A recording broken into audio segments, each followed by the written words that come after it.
Pertanyaan saya Pak, di Indonesia apa Pak pengobatan alaminya Pak?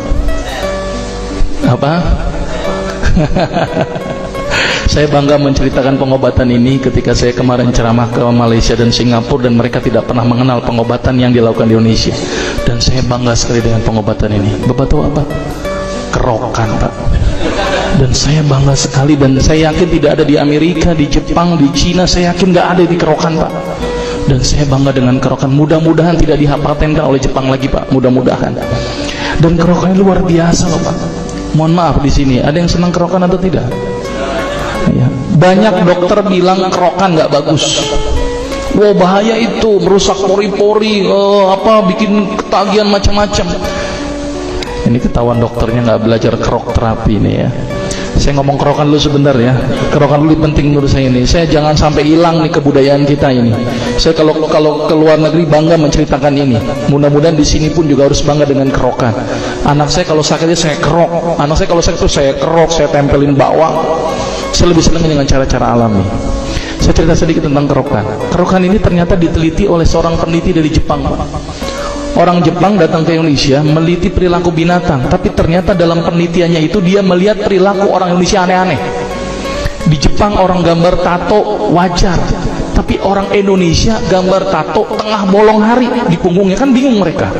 Ini ada apa ini, orang Indonesia kok gambar tatoan seperti ini? Ditanya, ini bukan tato, ini adalah pengobatan.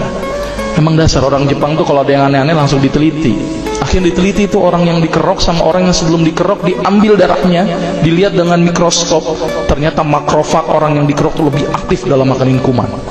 Terus kemudian orang yang dikerok diukur BMR-nya, basal metabolism rate-nya, dilihat dari keringetnya, dari nadinya meningkat apa tidak, ternyata meningkat Pak. Jadi ternyata orang yang dikerok itu bagus meningkatkan BMR. Apa tuh basal metabolism rate? Jadi kalau orang demam, demamnya cepat hilang. Orang yang nggak selera makan jadi selera makan. Luar biasa itu penelitiannya. Tapi ada syaratnya Pak, ini yang cukup penting. Ternyata ini ngomong kerok nggak apa-apa ya, sedikit ya. Kerokan tidak boleh menggunakan logam. Itu yang bikin jelek Pak. Pakai apa dok? Bawang merah. Orang bilang nggak terasa, bodoh amat, yang penting bawang merah. Yang kedua, ini cukup penting, kerokan tidak berpatokan kepada gosong Pak. Selama ini kita kalau kerokan kan kalau belum gosong belum pindah-pindah kan, kerok terus baru pindah lagi kan, ini nggak bener ini Pak. Ya cukup 3-5 kali selesai. Yang ketiga, selama ini kita kerokan tuh asal-asalan Pak, asal gambar tulang ikan jadi kan gitu kan. Padahal itu ada aturannya Pak, harus di sela-sela iga, tulang atas tulang bawah di tengahnya. Kalau bisa agak mepet ke tulang atas, karena itu tempat keluarnya arteri, vena dan nervus costae.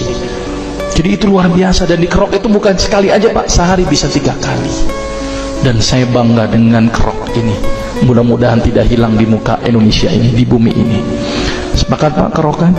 Ya, saya kalau siap ceramah-ceramah saya tampilkan kerokan terus. Dan saya bangga.